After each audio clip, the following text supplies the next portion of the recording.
Babae, syempre si Kim Chu. Bakit si Kim?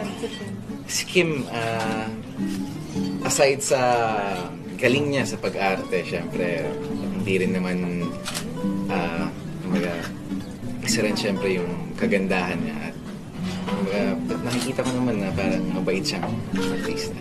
Napapanood mo ba si Kim sa mga shows niya? Wala ka pa dito? Yung iba, yung kung saan sila nag-start, tayong dalawa. Bukod kay Kim, meron ka pa gusto makasama? Sa mga lalaki, syempre, Naging crush mo ba si Kim? Si John? And if yes, kailan nag-start? Crush is paghanga. Crush is paghanga. Oo, paghanga lang naman. Umamin ka na. Okay lang naman sa akin. Kasi hindi pala, no? Siyempre pinahangaan ko naman si Kim, pero I think parang ngayon ko lang din na naalala na nire-resurface yung mga